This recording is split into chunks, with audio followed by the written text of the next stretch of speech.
I need to tell you something that most doctors will never say, not because they don't know it, but because the appointment ends before they get there. Your body can still be alive while your life quietly disappears around you. That is not a metaphor. That is something I have watched happen, slowly, invisibly, to patients who came to me looking perfectly fine on paper. Normal labs, managed blood pressure, nothing alarming. And yet, something was leaving. Their voices got quieter. Their world got smaller. Decisions that used to be theirs started being made by someone else. Most of them never saw it coming, because the habits that prevent it are so ordinary, so far removed from what a 15-minute appointment ever covers, that nobody told them. I'm Dr. Eric Bennett, board-certified cardiologist, 32 years of practice. I have sat across from tens of thousands of patients in the 75, 80, and even 85 age range. And in that time, I have watched the same thing happen over and over again, something the research is only now beginning to fully explain. The first kind reaches 80 and is still driving themselves to appointments, still remembering every grandchild's birthday, still cooking Sunday dinner, still laughing loud enough that the neighbors can hear it, still deciding how their own day goes. The second kind started exactly the same way. Same age, often the same diagnoses, but somewhere along the way, their world began to shrink. And what broke my heart across 32 years is this. Most of them never saw it coming. Fewer than 1 in 8 adults over 75 maintains all 6 of these behaviors consistently. If you do, you are not just healthy, you are exceptional in a way that science can now measure. Before we go further, number 1 on this list is something I have had fewer than a dozen patients ask me about in 32 years. It has nothing to do with diet or exercise in the way most people think. Yet data from Johns Hopkins and the University of Edinburgh suggests it may be the single greatest predictor of independence past 75. Stay with me until the end.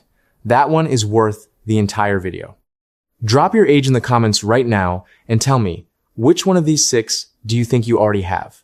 I read every comment, every single one. Leave it below and let's talk. Now, let's count down from 6 to 1. Habit number 6, walking with intention, not just movement. Here's what most people get wrong about walking after 75.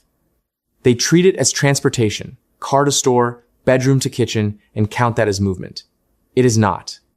People who age exceptionally walk with cardiovascular intentionality at a pace elevating heart rate to 50 to 65% of maximum, not a stroll.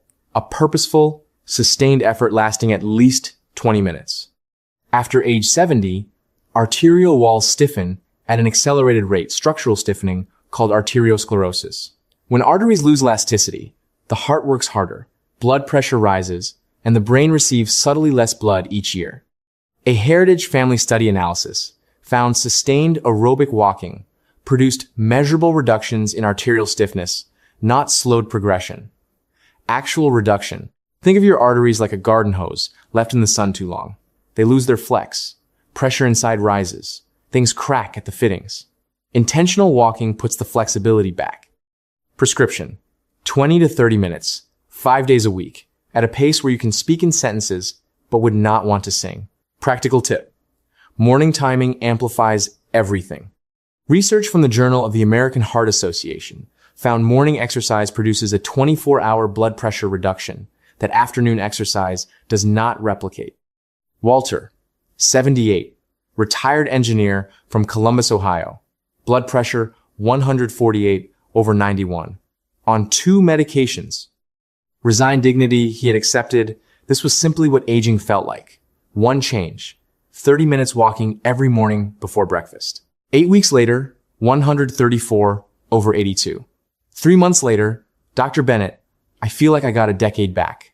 One habit, 30 minutes. A decade. Habit number 5. Protecting sleep like a clinical prescription. Poor sleep after 75 is not an inconvenience. It is a cardiovascular event occurring in slow motion every night. It goes unaddressed. After age 70, slow wave sleep decreases by up to 80% from your 30s.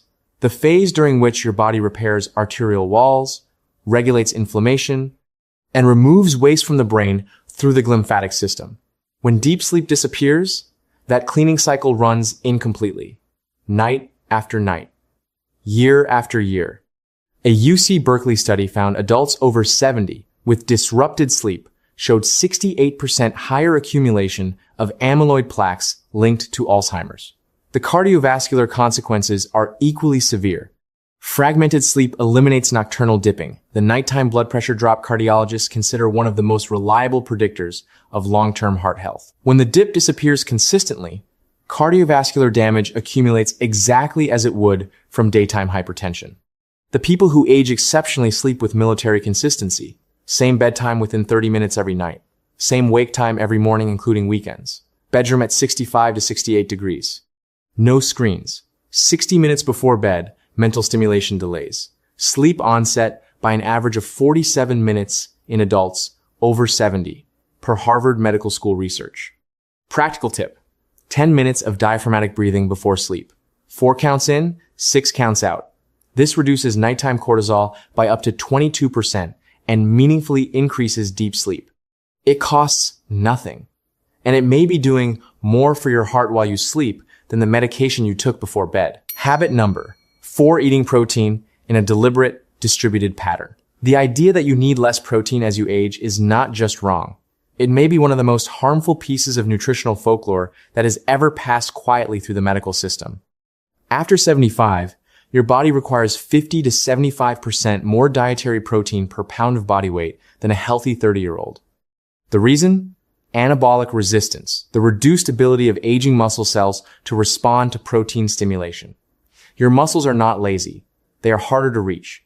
Left without sufficient signal, sarcopenia begins, progressive muscle loss. The Mayo Clinic has linked to a 47% increased risk of falls and 53% higher likelihood of losing basic daily function within 5 years. Research in the American Journal of Clinical Nutrition involving 2,700 adults, aged 70 to 85, found those who consumed 1.2 grams of protein per kilogram of body weight daily across 3 more meals showed 41% lower hospitalization rates from fall injuries and markedly better immune response. Practical approach: 25 to 35 grams at each of 3 main meals. 4 to 5 ounces of chicken, fish, eggs, Greek yogurt, or legumes.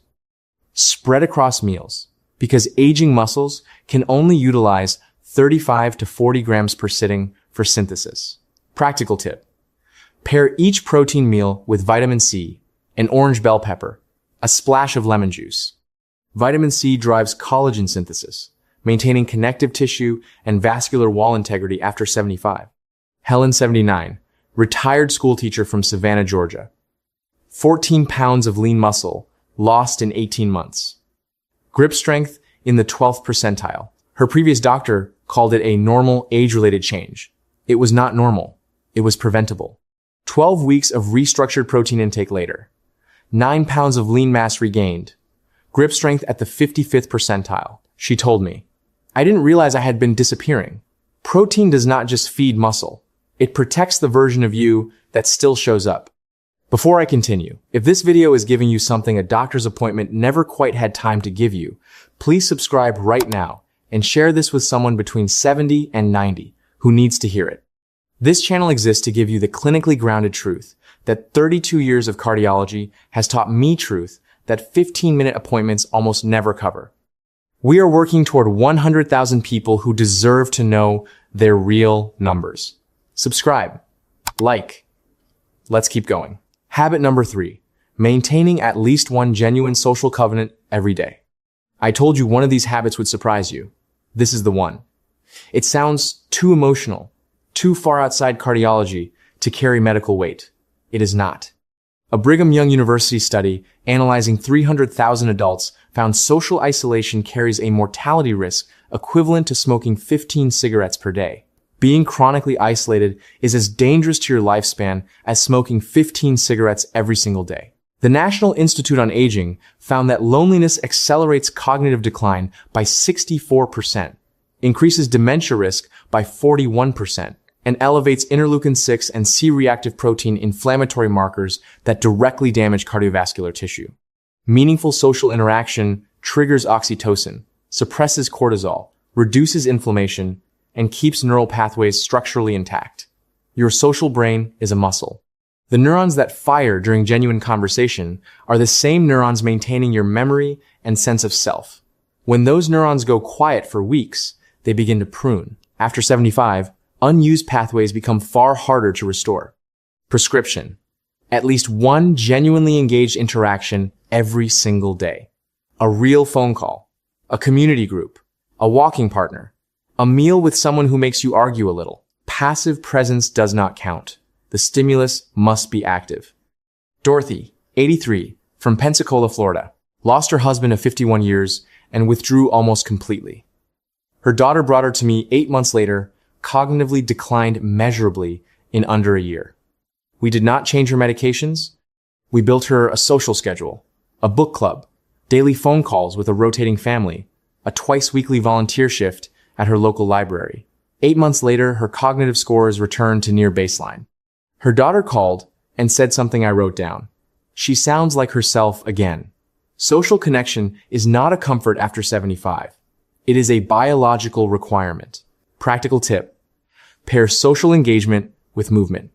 University of British Columbia research shows combining social interaction with light activity produces a synergistic effect on BDNF, brain-derived neurotrophic factor, greater than either behavior alone. Every time you walk and talk simultaneously, you are feeding a brain that still has remarkable capacity to grow. Habit number 2, monitoring blood pressure at home with clinical precision. This one is mine. This is the cardiologist's habit. Most adults over 75 managing blood pressure see their numbers twice a year, told a number, told whether it's good, then home for 6 months. This is what the appointment structure produces. And it means an enormous amount of cardiovascular information that could protect their lives is never captured. Blood pressure is not a fixed number. It varies by time of day, activity, stress, sleep, sodium, and medication timing. The SPRINT trial, following 9,300 adults, demonstrated that treating to a systolic target below 120% reduced major cardiovascular events by 25% and all-cause mortality by 27% versus the standard target of 100%. 40. 1 in 4 people in that study did not have a heart attack or stroke, but sustaining that target requires knowing your number across multiple times of day, not twice a year in an office where anxiety inflates readings. The people who age exceptionally treat their home blood pressure cuff the way a diabetic treats a glucose monitor. Same time each morning, 5-minute seated rest, cuff at heart level, log it. Notice patterns. Bring that log to appointments. The number on the office wall is not your real number. Frank, 77, retired firefighter from Baltimore, Maryland. Office reading, 142/88. Medicated. Appeared, controlled. 2 weeks of home readings. 158 to 162 every morning. 20 points above anything I'd ever seen from him. Evening readings touching 170 after sodium-heavy meals. He was not controlled. He had appeared controlled. 2 different things. Adjusted medication timing, modified evening eating, added a morning walk before his first reading. 6 weeks later, morning average 128. Not because we found a new drug, because we finally found his real number. Practical tip. Read before coffee. Caffeine elevates systolic by 8 to 10 points within 30 minutes in adults, over 65. Reading first, coffee second, every morning. Habit number 1, daily purposeful cognitive challenge that produces productive discomfort. Here it is, the one I told you about at the beginning. The habit fewer than 12% of adults over 75 maintain consistently. The one Johns Hopkins researchers have called the most underutilized longevity intervention available without a prescription. The one most cardiologists almost never raise in an appointment. Not crossword puzzles, not passive reading. The daily practice of learning something genuinely new, a skill, a language, a musical instrument that forces your brain into productive discomfort. After 75, your brain preferentially relies on established neural pathways, conserving metabolic energy by favoring the familiar. But this same preference depletes cognitive reserve, your brain's resilience buffer against age-related decline. Think of it as RAM in a computer. The more you have, the more damage the system absorbs before symptoms appear. Here's the cardiovascular connection almost nobody discusses. The same vascular risk factors damaging the heart, hypertension, arterial stiffness, poor nocturnal dipping also reduce cerebral blood flow and accelerate cognitive decline. Research from the Framingham Heart Study confirmed this entanglement. Protecting cognitive reserves is not separate from protecting your heart. It is a downstream consequence of it. The University of Edinburgh's Lothian birth cohort study, following over 1,000 adults into their late 80s, found those engaging in novel cognitive activities for at least 30 minutes daily showed a 47% slower rate of brain atrophy on MRI and were 38% less likely to receive a dementia diagnosis. Learning a new language delays dementia onset by an average of 4.5 years. A musical instrument engages motor control, auditory processing, memory, and emotional regulation simultaneously. The key word is active. Watching someone play guitar on YouTube is not learning guitar. Struggling through a chord progression with an instrument in your hands, that struggle is the point. That productive discomfort is where every neurological benefit lives. The resistance is not the obstacle. The resistance is the medicine. Robert, 79, 40 years as a civil engineer in Portland, Oregon. Difficulty recalling names and following complex conversations. One prescription alongside his cardiac protocol. Pick something he had always wanted to learn and do it every single day. He chose oil painting. Terrible at first, and said so with a pride I recognized. 18 months later, 23 completed paintings, a local art group, and cognitive assessments showing improvement in 3 of 5 measured domains. Improvement at 79, not maintenance. Improvement. Practical tip. Pair daily cognitive challenge with DHA found in salmon, mackerel, sardines, or quality fish oil.